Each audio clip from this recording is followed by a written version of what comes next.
Welcome, ladies and gentlemen, to a wonderful Friday edition of The Game Changer, of course, on Spreaker.com, iTunes, Podomatic.com, Podbean.com, and just so many other places, you guys. I'm Nate the Effing Great, joined here by one-of-a-kind co-host, the phenom known as Mr. AJ Jensen. It's good to have you back, my friend. What's up, dude? Oh, not much. I'm just too excited. We have to talk about this. We were talking about this before the show. We're talking about it now, and that is the fact that we are finally, seemingly, after almost a year-long just tease, really, we're finally getting Broken Matt Hardy. Monday Night Raw, we see Bray Wyatt just dismantle Matt Hardy. He's in a corner. He's just simply breaking down. He's doing his delete, and there's been video after video of him doing the broken gimmick. Oh, jeez Louise. Words cannot describe how just beautiful that looked and how my body just cannot contain the excitement that is to come, and that is Broken Matt Hardy coming into WWE. Even though it's not going to be technically Broken Matt Hardy. It might be Awoken Hardy or some other random deal. But, yeah, this is awesome. Well, it's funny because when he was doing it in TNA, I absolutely hated it. It wasn't right till the end where I actually got on board with the Broken Hardy thing, and I was like, all right, it's not that bad. But originally, and I know Chris Lockman can attest to this, when we first sat down and watched the Final Deletion? Match, Final Deletion, I was like, this is the biggest piece of trash I've ever seen. Like, the only part I liked is when I think when Jeff was chasing Matt with the fireworks, and then all of a sudden Matt's like, oh shit, and then Jeff was like, yeah, oh shit. Something along the lines of that, and I was like, okay, that's probably the only part I liked. The dilapidated boat thing was fucking hilarious too. But I went back and I watched it again and again and again, and I was like, this is horrible, but this is horribly genius. Like, it was so bad, but it was genius in the way that it was so bad that it ended up for me being awesome, and fucking a lot of people liked it. So, I mean, I eventually got on board with it, and I ended up really enjoying the Broken Matt Hardy thing. Now, yeah, like you said, it's been just about a year. We're coming up on WrestleMania season here. Probably, I want to say maybe 8-9 months since the Hardys came back now. And, they've been teasing it the entire time. They've also been going through that lawsuit with TNA the entire time, which I believe as of either early this week, it was like early this week. Might have even been before Raw started. I guess TNA is dropping the lawsuit against Matt Hardy, which is going to give him full custody of the broken gimmick. So they might not even change anything. Like, they might not change it to Woken Matt Hardy, or they might just keep it Broken Matt Hardy. Who knows? Especially if he's got the rights to the gimmick now. We could see a full-blown Broken Hardy thing. We can get Brother Nero back.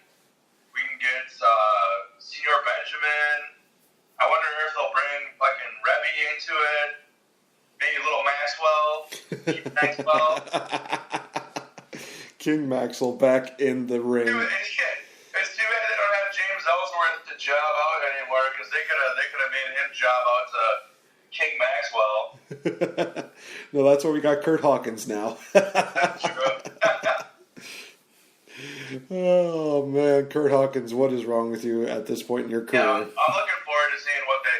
Now, like you said, we were kind of talking about it before the show, and I was getting into it, and I was like, no, let's just start recording. I'll bring it up on the show.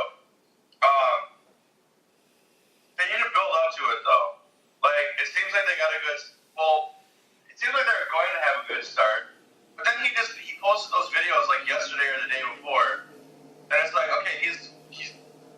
really just diving right in. They're not taking their time. I thought they could have maybe had Bray Wyatt work him over on multiple occasions until he finally snaps. Or, I mean, they kind of have built it up because he's been on a losing streak, but it hasn't been like bad. Like, he hasn't been beaten horribly to where he would like kind of drift off into that broken angle. And I think they needed more of that.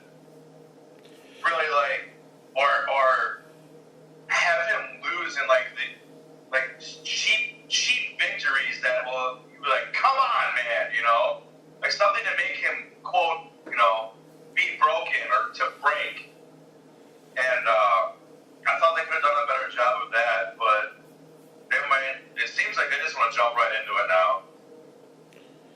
Yeah, it does seem like they are just kind of dive-bobbing into it, but I don't think that they're going to try to, push the envelope too far because, like you said, if they overexpose it too much, then it's probably going to burn out and fizzle out real fast. But if they take their time doing it, like you're suggesting, then it's going to be a lot better. And one idea that's definitely been put up, and I'm actually going to just reveal this right now, one of my 12 bookings that I'm going to be doing this month is that I'm actually going to be doing a booking which brings the Broken Matt Hardy back into the fray, but also having him pair up with Bray Wyatt. A lot of people have actually suggested the idea, let's have, maybe Bray Wyatt and, Broken Matt Hardy actually team up together, which I think would be brilliant to actually see that. Just have, Bray Wyatt think like he's the dark savior for Matt Hardy. Show him, what is the light at the end of the tunnel. Show him what, that there's a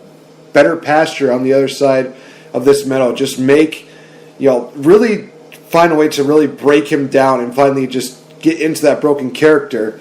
And I will say this, that other than winning the WWE Championship, Bray Wyatt turning Matt Hardy into Broken Hardy is like one of the best things that he's done in his entire career this year. I mean, it's hard to really argue that, but I know you're a Bray Wyatt fan, and I'm not trying to bash him. I'm just saying, WWE title was first. Having him make, Matt Hardy go broken, second best thing he's done this year. Yeah, no, you're not wrong. They've booked Bray Wyatt horribly this year. I mean, like you said, he had the world title run for a month, it seemed like. Got all this praise from the fans, from people backstage. Got the blessing from John Cena, and then they just take the title off of him and send him to Raw, and they've done absolute jack shit with him since then until now, like where he took out Jason Jordan a couple of weeks ago to help the Survivor Series thing, and now he seems like he's doing the reason for the broken gimmick. I don't know, if we get a great broken Matt Hardy versus Bray Wyatt feud out of this, I'm okay with it. I mean, a lot of, like you were saying, a lot of people want to see, would love to see like Broken Hardy and Bray work together. Back when they were still in TNA doing the broken thing, there's a lot of people, and myself included, when I finally jumped on board, that were like, I would love to see Broken Matt versus Bray Wyatt, and like they could somehow do a compound versus compound like mashup, like they have like one match on the Hardy compound and like one match on the Wyatt compound, or something, just go back and forth. I don't know, like the promos would be absolutely ridiculous. I would love to see them try to redo the House of Horrors match for Broken Matt, and then Matt just takes like all the random like voodoo stuff, and he just starts like chewing into it and biting into it, and then Brace is like, "What the fuck is wrong with this guy? Who am I fighting right now? This is not." When I was fighting Randy Orton, he never did this kind of stuff, and then Matt just continues to just like wreck his house and be like, "Dude, I put a mortgage on this. Take it easy." It's like, no, I'm going to make him. That had to be one of the worst matches in WWE history. That match was absolutely horrible. And it sucks that like my favorite dude, like one of my favorite dudes was in it. But God, that was so bad. That's why they needed to have the right character for it. Randy Orton was definitely not the right character. I think it would have worked. No, he wasn't. Like, yeah, I think maybe if it was Bray and Matt Hardy, it would have been funny. I think it would have been like it would have been funny, but it could have been awesome at the same time. But like, they were in California at night, and they tried to make us believe that it was like pitch dark at like 7 o'clock at night in the fucking summertime in California. Like, this match was going on, and it was still light out here in Wisconsin, I believe, when this match was going on in pitch dark in a state that's 2 hours behind us. So, like, horrible right there. And then, fucking, the House of Horrors part, Randy Orton had his little beard, and then he shows up to the arena clean shaven.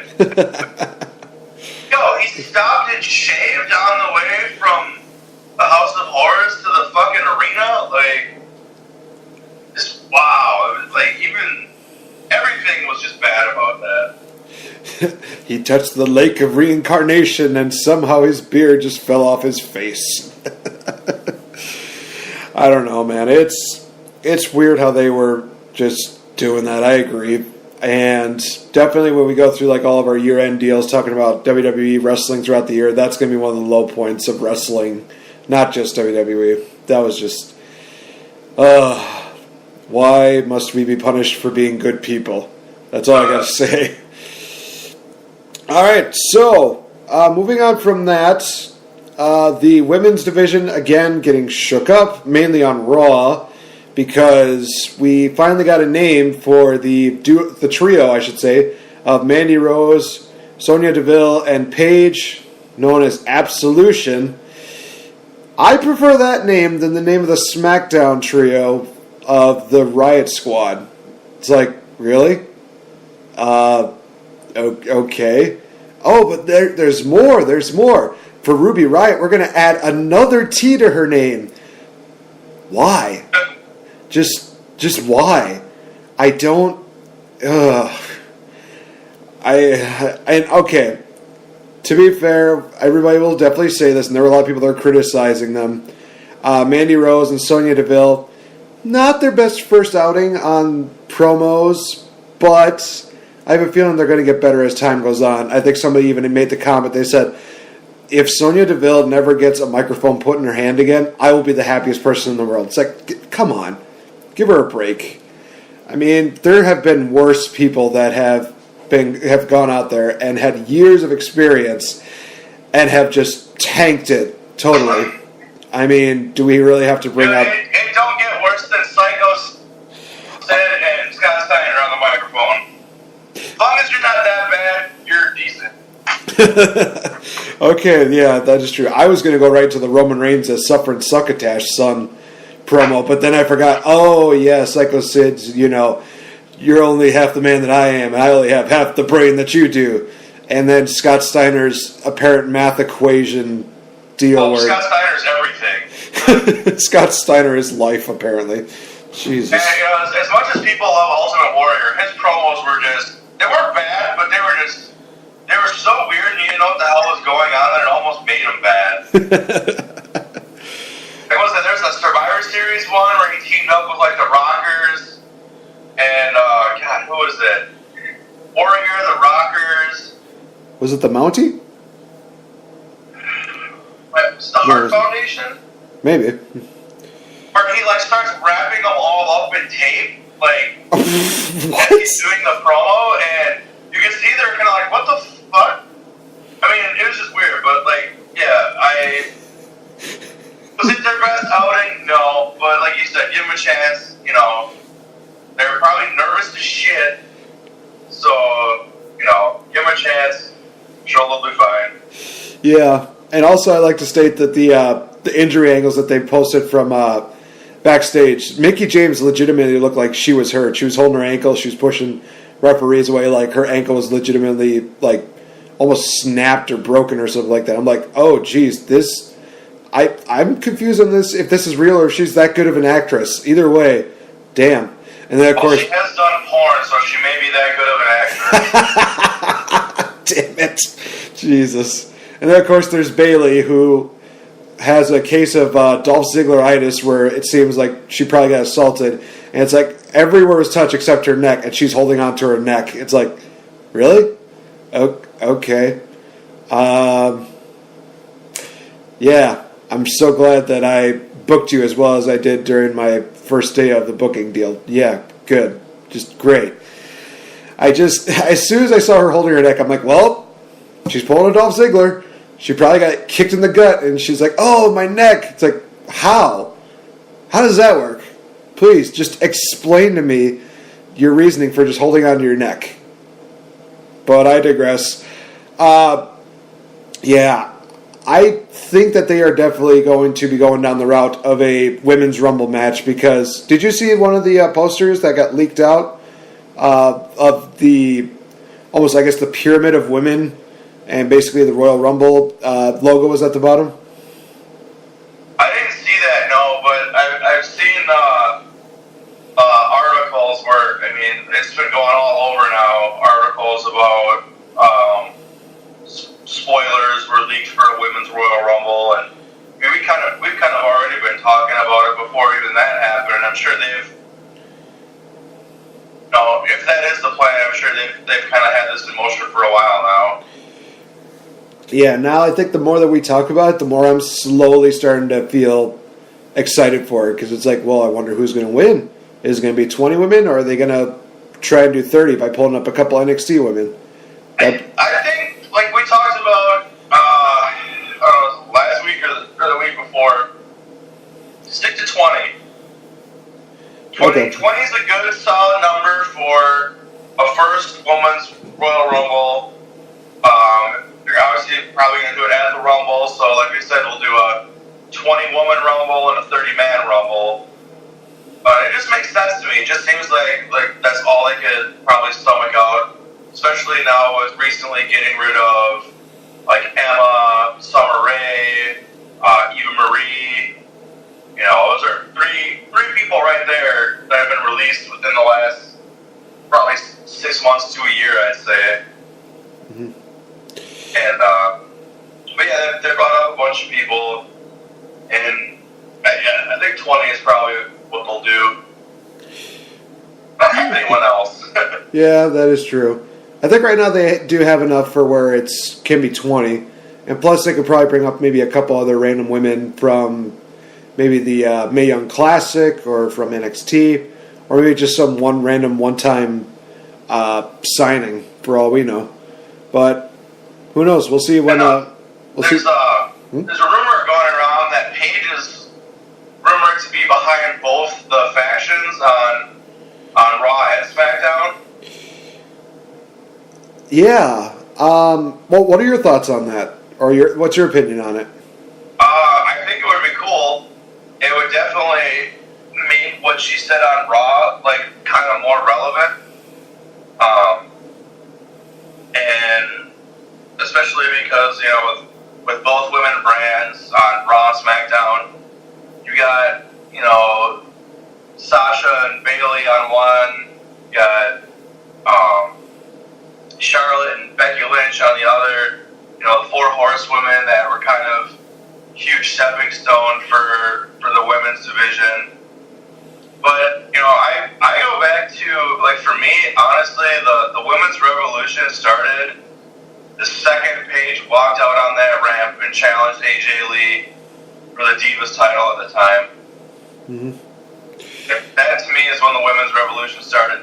Because I really didn't care. Like, the women's division matches kind of were just garbage back then.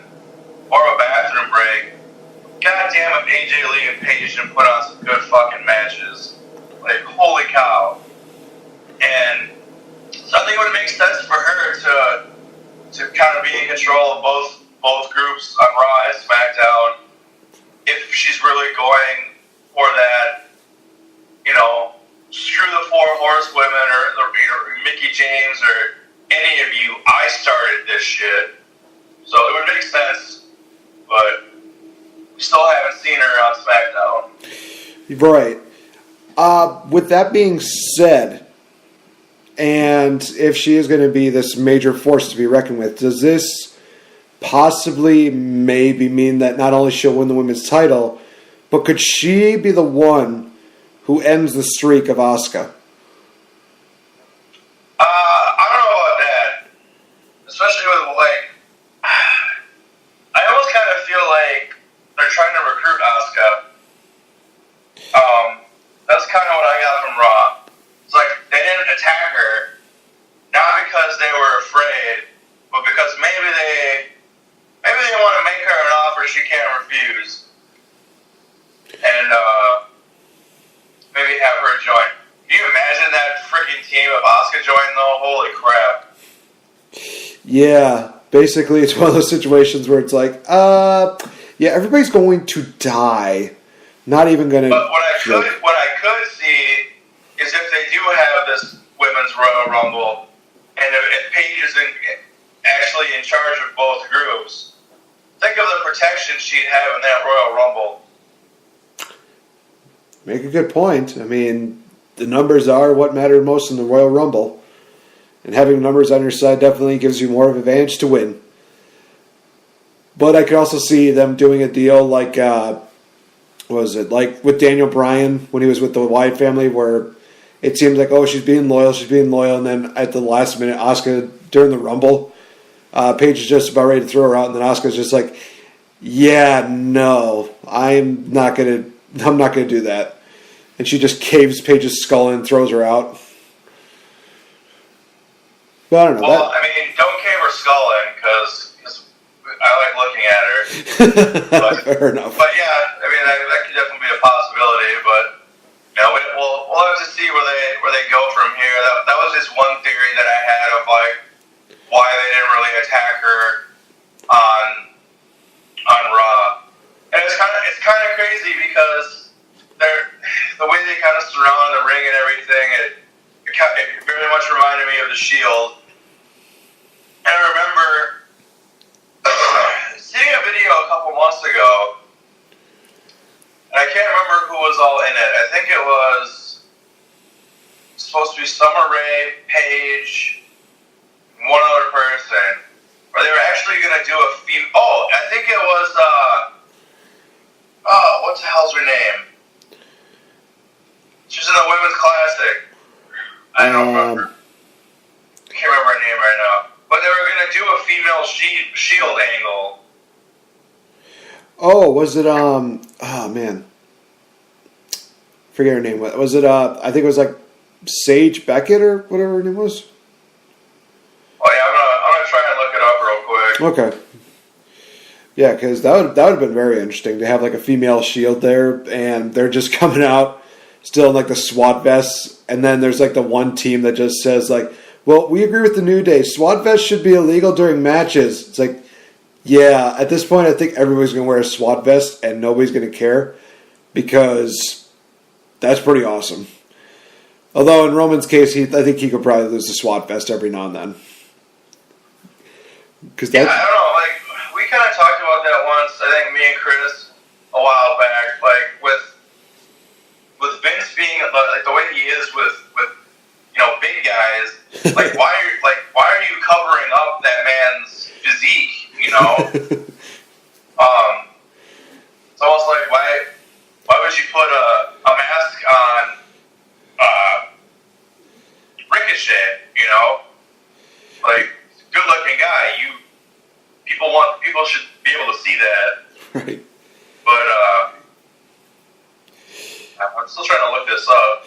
Maybe it's one of those situations where if Vince McMahon sees Roman Reigns without a shirt on, he'll just fall over and just die of like happiness in his case, I guess.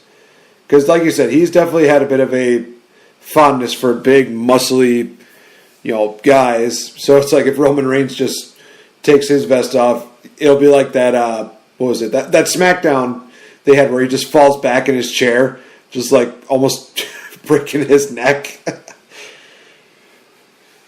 I don't know. It is interesting. I guess this kind of easily transitions into Roman Reigns who had his first Intercontinental title defense against Mr. Elias Sampson.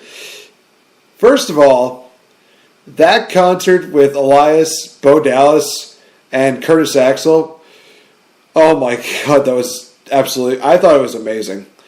I could definitely tell that the whole harmonica thing was being faked by Bo Dallas and by Curtis Axel, but it's still one of those things where it's like, okay, that's still funny. At least they're not, leaving Bo Dallas and Curtis Axel in the dust. At least they're giving them something to do. And for the most part, for that matchup, Elias got a lot of offense in. It was probably like, I want to say 70% Elias Sampson and 30% Roman Reigns. And I think that's really cool to have these like United States Championship or IC Championship open deals, is that you're giving the opponents more offense and they are actually given the, I guess, creative freedom to actually go out there and try some new things. I think that was one of the first few times I saw Elias Sampson go from the top rope and hit an elbow drop. I'm thinking, where'd this come from? I like it, but I'm surprised this even happened. Sweet. Elias, do that more. Please, by all means. Yeah, that match was really, really good.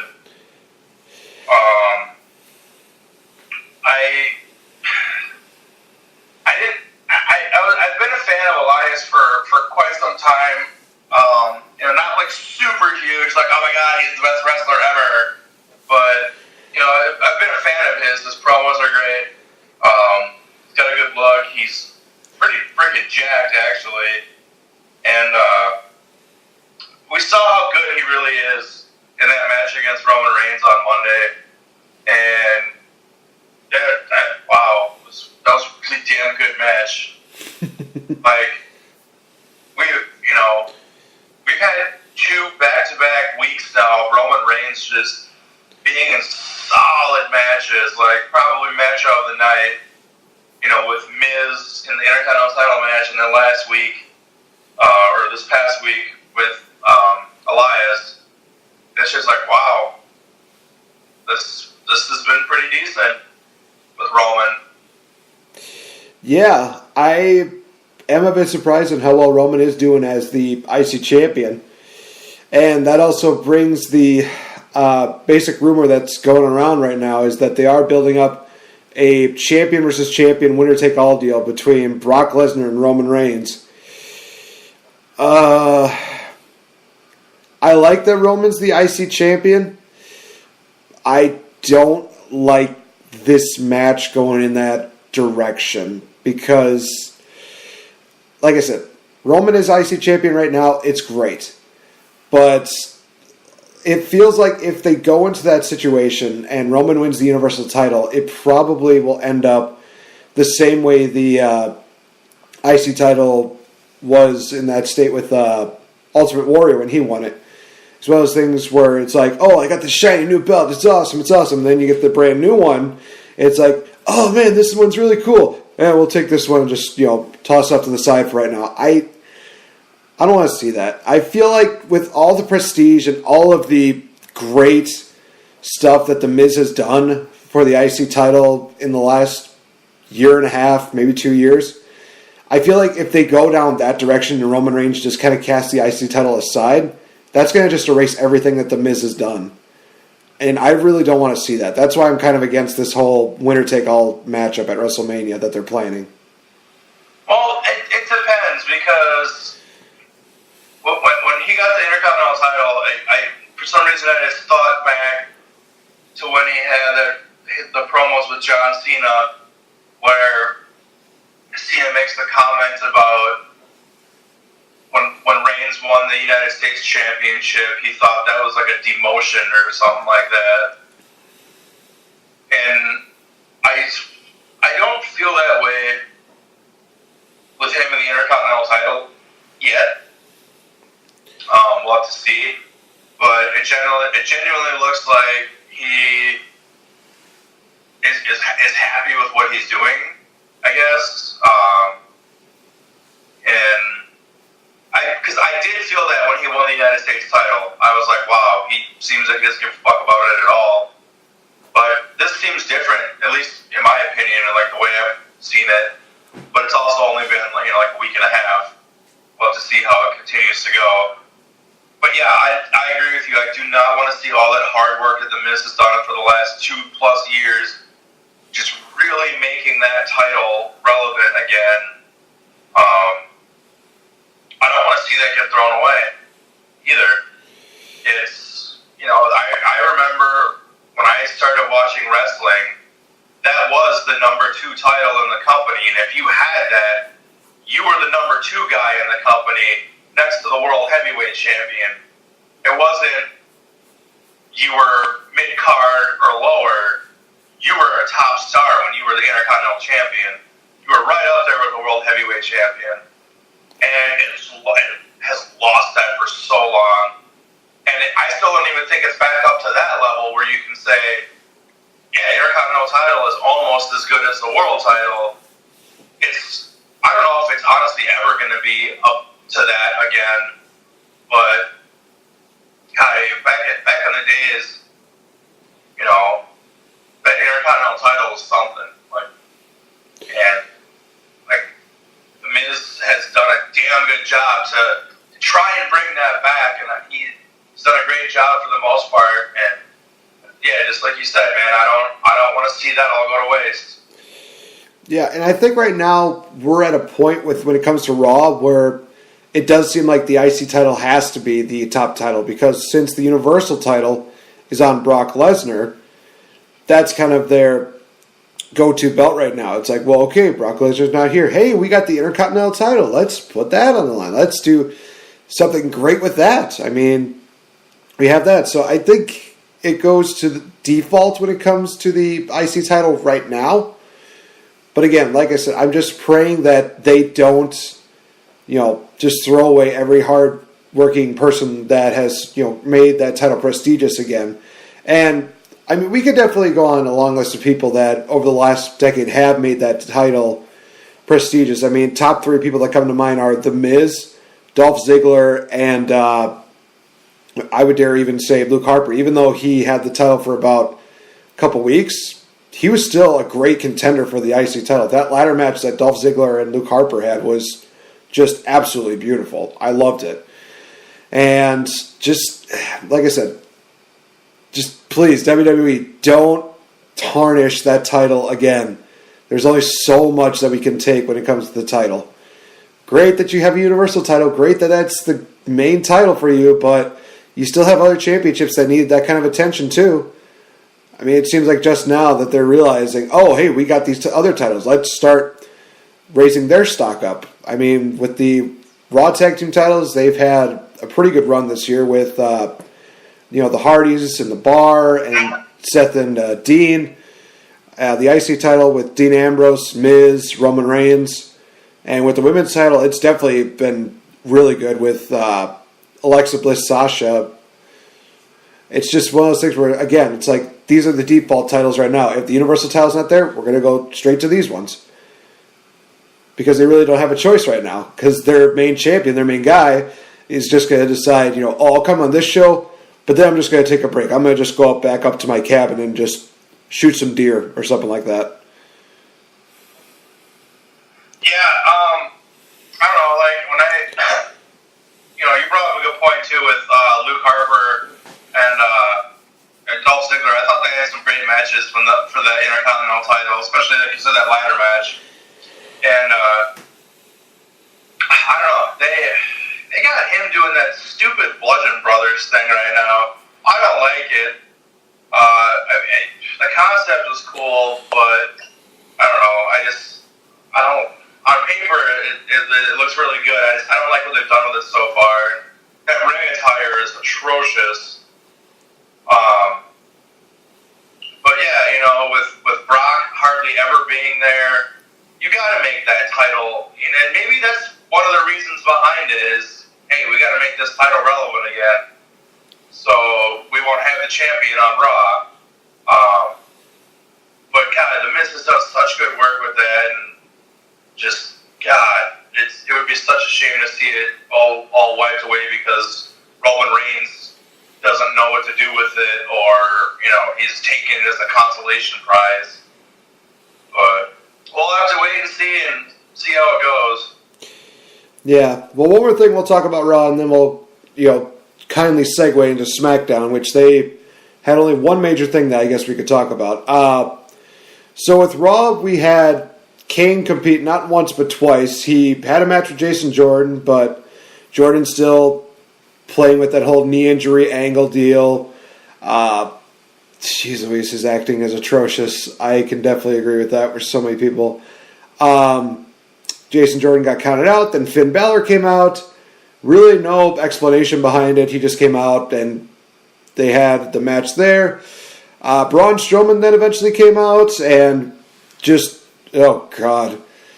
I wouldn't really call this a massacre, but this is just basically Braun Strowman basically saying like, yeah, my neck is hurt, but I'm still basically going to kill you. Grabs Kane and does the whole steel step chair deal to Kane. Was it 2 or 3 times? I think he did it twice. Okay. The chair thing.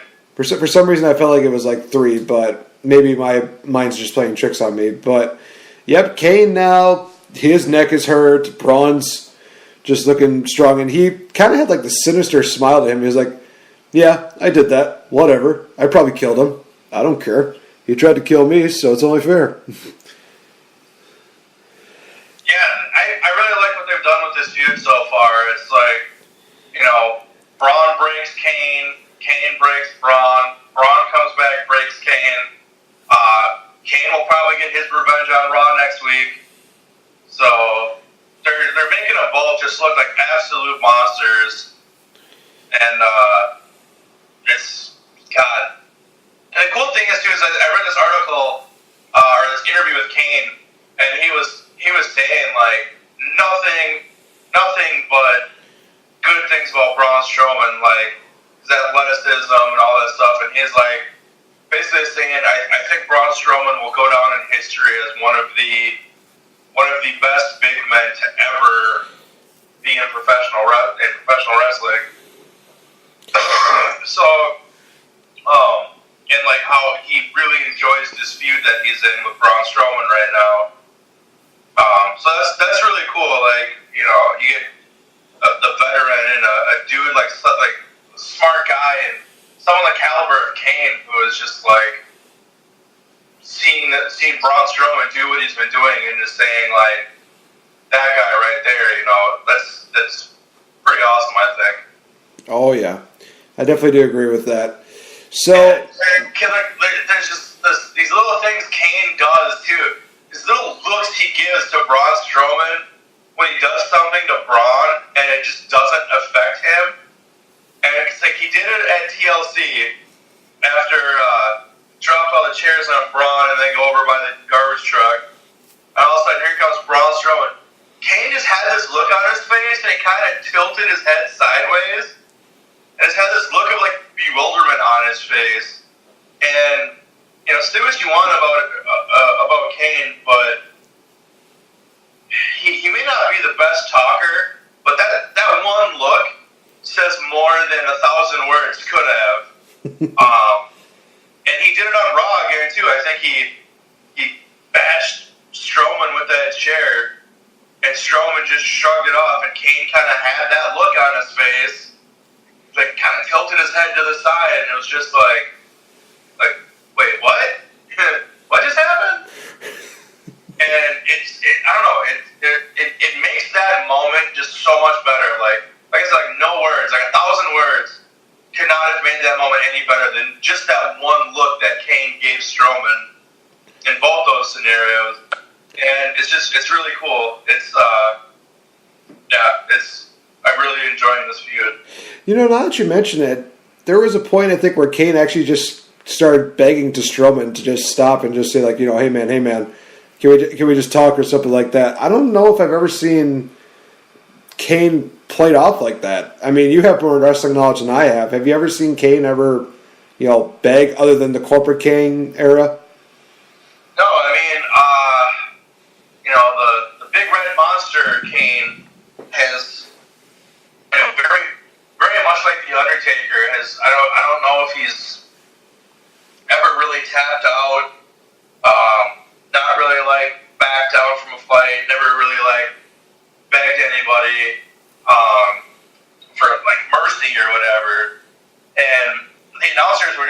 great job too. Like while all this was going on, just saying like, have you ever seen anyone, do that to Kane? Have you ever seen anyone make Kane, feel this way? And it's like, no, off the top of my head, I can't think of anybody. Yeah, it was just really weird. I remember just watching it. I'm thinking, wow, this is really good storytelling. To where the big red monster Kane is now finally being seemingly put in his place, where there's an even bigger and stronger guy who's just going to take everything that Kane has and just say, yeah, you want to do that? Okay, well, I can do it better. Oh, you think you can just hit me with a chair? Well, you know what? I'm going to crush your throat. Oh, you think you could choke slam me through the ring? Well, I'm going to plow you through the ring, and I'm going to take me to hell with you just because I can. It's like, damn. Like you said, this feud is getting better and better. I at first thought, oh, great, this is going to get old real fast. But as time goes on, it's like, wow, they're making me more and more interested in seeing where this feud goes. I would really love to see it conclude with a last man standing match. I think that'd be the best way to do it, because there's no way that you can hold these guys in a cage. There's no way you're going to, keep them at bay in a regular wrestling match. So it's like, well, just have two monsters beat each other in a last man standing match, or a last monster standing match. If they last monster standing, or I'd even go as far as to say an I quit match. Oh, jeez.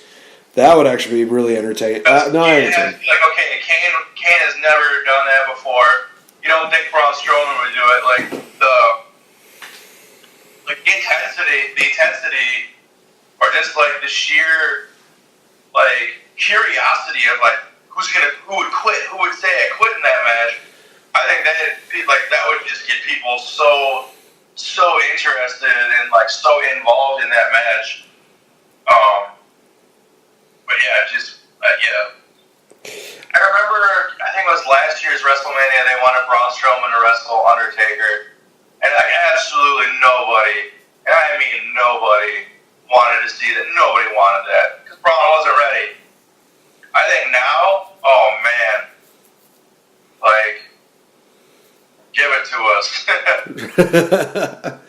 Yeah, and honestly, to kind of play off your idea of an I Quit match, I could honestly see Braun Strowman getting beat down by Kane, and then referee just says, "Do you want to quit?" And you hear Braun just go, I'm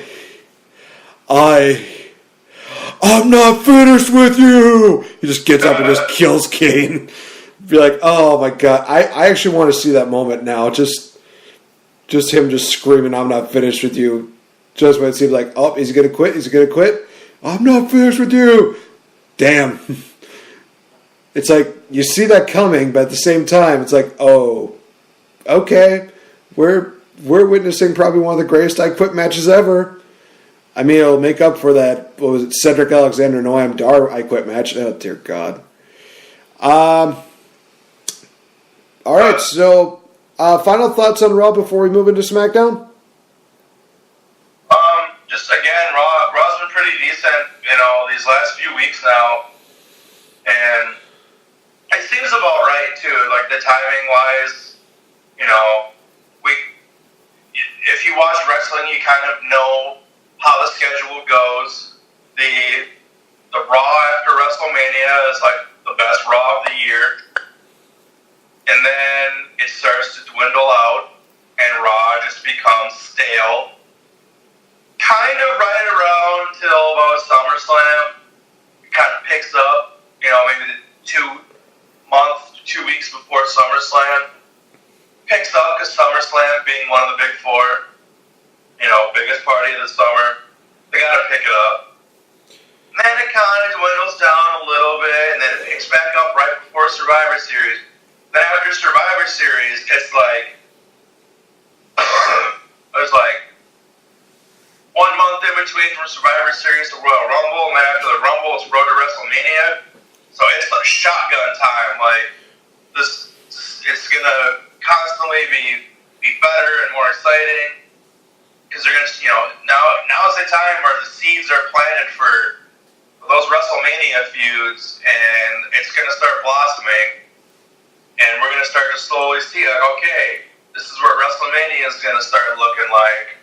and you get your ideas. What you think? Oh, this could be a WrestleMania. This could be a WrestleMania, and that's where we're at right now. We're kind of at that seed about to bloom into like a plant type thing where it's like, okay, the seed's planted. We're waiting for it to bloom and see where it goes, and we're just kind of at that anticipation point right now. Especially with, like I said, Survivor Series just getting done. We got a month in between. I can't remember what pay-per-views are in December, but they're always fucking changing them. I want to say last year they had, what was it? It was Cock Block or Roadblock. Yeah, it was that they had another Roadblock. No, because there was 2 Roadblocks that year. And so I don't know what they're doing this year for that. They're doing Clash of Champions this year. Well, and especially, that's right, Clash of Champions.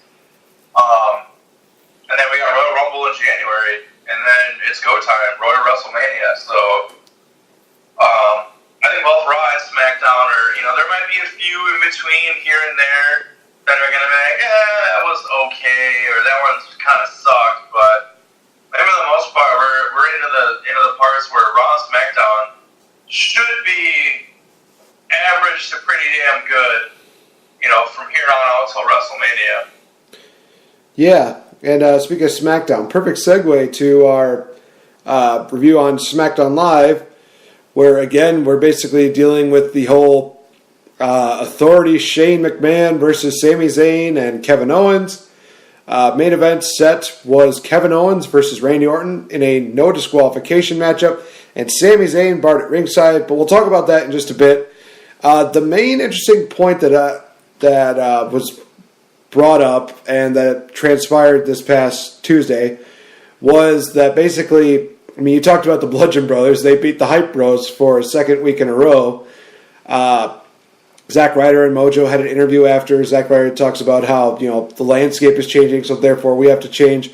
While he's doing that promo, Mojo Rawley comes out of nowhere, just blasts Zack Ryder, beats him down, and his explanation was absolutely brilliant, to where he just says, Zack said it, it's all about change. And that was it.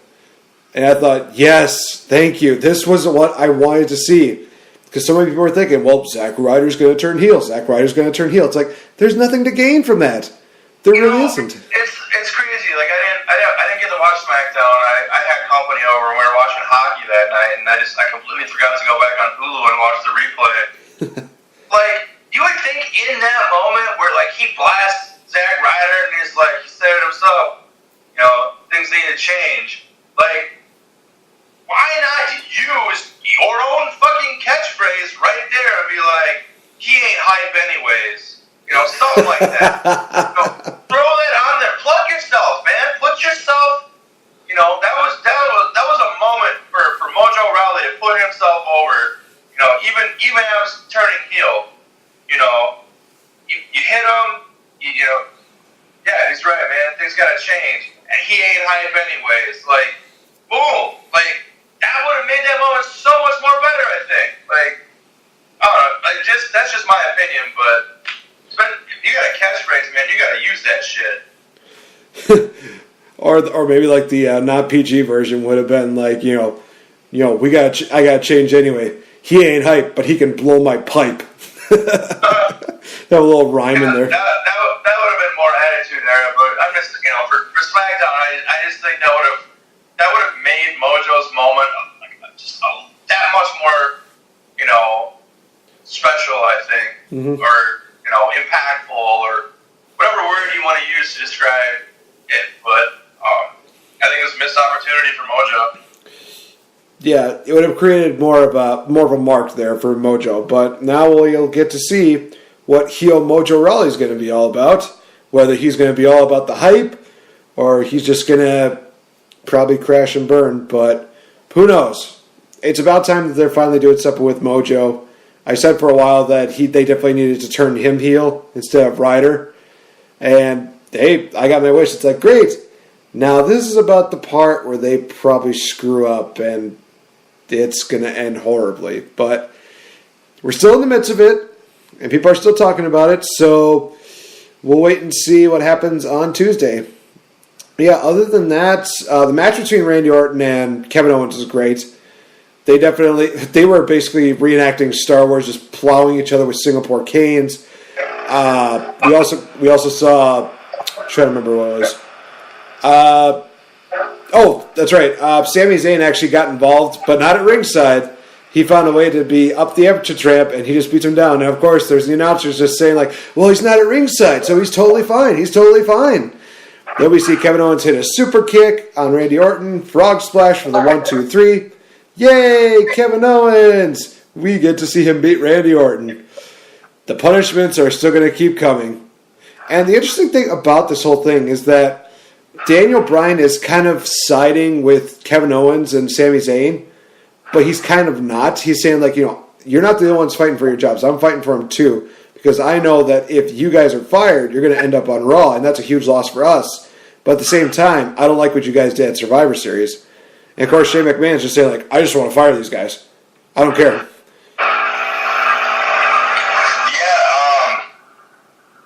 it's kind of interesting. Like, I kind of felt that way, too. Like, especially the Raw or the SmackDown right after Survivor Series, where Shane just wanted to fire both of them, and Daniel Bryan was like, well, kind of hold on a second here,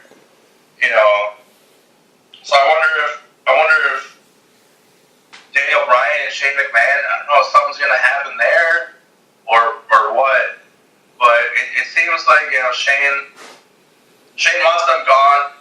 Daniel Bryan is like, it almost seems like he's making them earn their way back, instead of just firing them, making them earn their keep or earn their spots back instead of just saying hey, you're fired. But we're getting some good stuff out of Sami Zayn and Kevin Owens now. We didn't know where it was going to go for a while. They kind of just were like, what are they doing with these two now? They weren't in Survivor Series. I mean, they made an impact at Survivor Series, but they weren't on the Survivor Series. Like, they're on a pre-show. Yeah. They're on a pre-show. So, and now it's like, okay, they're doing something useful with them at least, and that's good.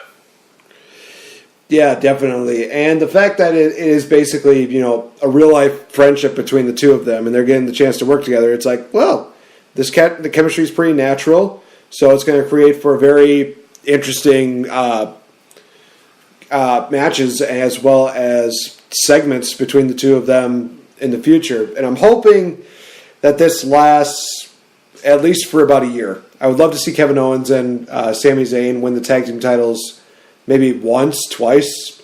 Maybe they win them a couple times. Maybe they even become the longest reigning tag team champions. Who knows? I just think that there's so much untapped potential between Sami Zayn and Kevin Owens that they can use now, because they were always using them as just two guys fighting each other. Now they're on the same page. It's like, let's see what we can do. Let's see what happens. I kind of want to see more tag team matches with Kevin Owens and Sami Zayn. But also I know that Kevin Owens would definitely want to be back in that WWE title run. Who knows? Maybe he will be back in that. Sami Zayn, not quite at WWE title level, but he's definitely going to be, upper mid-card, to say the least. Yeah, I totally agree with you there.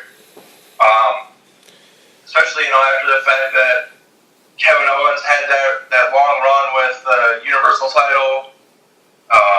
The Kevin Owens, the face of the United States, and the U.S. title run was great. And then it almost seems like for over a year now, Sami Zayn has just been kind of lost in the shuffle. And now all of a sudden he's, out there with Kevin Owens, and actually they're doing something with him now. So it's nice to see, because everybody loves Sami. Even though he's heel now, it's still nice to see that he's actually getting decent screen time and main event type stuff, because I think Sami deserves it. Definitely. He's been overlooked for too long, and now finally we're going to see Sami Zayn in a bit of a different limelight, but also in a better limelight than what he was before. All right, so we are just about to wrap it up with this edition of the Game Changer, but I think we do need to do a bit of a plug here because, Mr. AJ, you're actually going to be at a very special event tonight. Am I not mistaken? Yeah, actually, the wife and I and Chris and Nicole are going to Oshkosh for I believe it's the 4th anniversary of ACW. Woo! Which is absolutely crazy. Our very first ACW show was actually the 2-year anniversary show, so 2 years ago. Oh. And that's where we had that awesome weekend where we went to that show, then we went to Blizzard Brawl the next day, and we met Tommy Dreamer and Kurt Hawkins. They were both at ACW. Had an awesome night with Tommy Dreamer, hanging out with him at the after party, and seeing him the next day at Blizzard Brawl, and having a good conversation with him. I remember we walked up to his booth and he had recognized Chris and I, and he was like, he looked at us with his look on his face, and he was just like, "How you guys feeling today?" And we were just like, from that ACW after party. He just laughed. And it was fun, man. Like, I remember we're at the after party, and I'm dancing out. I'm dancing with, oh God. I can't remember her name, but a bunch of people. And I go outside to smoke a cigarette. Tommy Dreamer comes out and he's like, "Dude, you are the classic never fucking judge a book by its cover." He's like, I never thought you could move like that on a dance floor. So, like, that was kind of a cool moment I had with Tommy Dreamer. And then the ACW show was just amazing. And tonight it's Billy Gunn and Little Guido from ECW, Nunzio from WWE, for those who don't know, or ECW. And it's just going to be an awesome show. I think we're sitting second row, and then we got a hotel room. We're going to hit up Slade's for the after party, and it's just going to be a good time kicking it with all those guys. I haven't been to an ACW show in a while, so it'll be nice to get out to one. Yeah, and I can tell you guys from personal experience as well. I've been to 3 ACW shows this year alone. They are absolutely phenomenal. I mean, from the WrestleCon from earlier this year to the shows that they do at Tanner's, it's just a tremendous showing of local talent as well as talent that has gone through, WWE, ECW, WCW, you name it. A lot of the guys have actually gone through there, and they make their way towards, Wisconsin. And a lot of them, they have nothing bad to say about their time in Wisconsin. I don't think I've run into a single person that's, said, "Oh, well, Wisconsin's, sucks," or they've had this is this. There's some people that have said, like, "I always enjoy coming to Wisconsin. It's a lot of fun." I mean, you and me, AJ, we actually went to a, what was it, that event a few years ago, I think it was, where we met a lot of the random people like that. Dave Hero's Super Friends thing? Yeah. Yeah, that was really fun. I had a blast that day. I mean, Christ. The conversation I had with Scott Hall that day was incredible. Meeting Mean Gene Okerlund, Marty Jannetty. Met ODB before, but it was good to talk to her again. Coming over and hanging out with like you and Melina. That was fun. And yeah, it was a great time. I wish they would do more of those, but I know Dave was kind of upset with the turnout that day. Because I know it cost a pretty penny to bring all those people in. Was it Tommaso Ciampa was there, or was it Gargano? Yeah, it was Ciampa. He came by. I think it was actually a little bit after you left. I just remember talking to. He had just got there right as we were about to leave. Yeah, and was like, setting his table up. And I didn't really recognize him at the time because I didn't really know too much about him. And like, at least for me on my radar, he didn't blow up until shortly after that. Especially, that's when those dudes, when we had the awesome matches with all Authors of Pain, the Cruiserweight Classic, and all that stuff, that was all before that, I believe. Yeah. Yeah, this was a few years ago now. So I didn't really know who he was, but now I look back and I'm like, damn. Wish I would have fucking took a minute to talk to him back then. Yeah. Yeah, that was a really, really fun time. I know tonight's going to be a blast. If anybody by chance is listening that wants to go, it's at Oshkosh in the Sonic Center. I want to say the meet and greet for Billy Gunn and Bill Guido got pushed back. I think it was supposed to be at like 5 or 5:30. I believe it got pushed back to 6 or 6:30 now. You can go to House of Heroes, get tickets, and I believe the meet and greet is there tonight as well. That's going to be a freaking blast. I always love going to ACW and seeing Dylan and Josh Weimer and just all the guys that we all know and hang out with. My boy Tommy's going to be there. I know I got some major catching up with him to do. I know some stuff has happened with him over these last couple weeks, and he's like, "Yeah, we need to talk, man." So I'm looking forward to that because I kind of know what he's gonna say.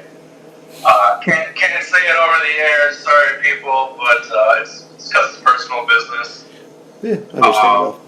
But yeah, just looking forward to seeing all the guys and hanging out. Especially with the Point show that was supposed to be happening next weekend, getting canceled. Tonight we're gonna make tonight a lot more special. Hey, good luck to you guys, and definitely have a nice, wonderful wrestling-related time. I know, again, like you said, so many of the guys that have been there, I've had the chance to actually, talk, meet and greet with quite a bit too. Got a chance to talk with Josh Weimer, really awesome guy, definitely one of the best promoters, owners for ACW, really represents that company very well. I think I remember, one time didn't even really know him too well, but he actually came up to me and said, "Hey, you having a good time with the show?" I was like, "Yeah, it's actually really good. I'm very impressed with how things have gone." I mean, so many great moments have happened with ACW that a lot of people can definitely look back and go to their website, acwwisconsin.com, and check out all of their DVDs, their merch that they got going on. Also, upcoming events coming up within probably the next few months. So definitely go give those guys a check out. Like them on their Facebook fan page. Just appreciate all the history and the names that they have given us and all the entertaining stuff that they've done. Oh my gosh. I've said this once, I'll say it again. Again, one of my favorite moments of ACW was at the Tanner's one where Mr. Anderson and Sadis, they got done just beating each other for the ACW title.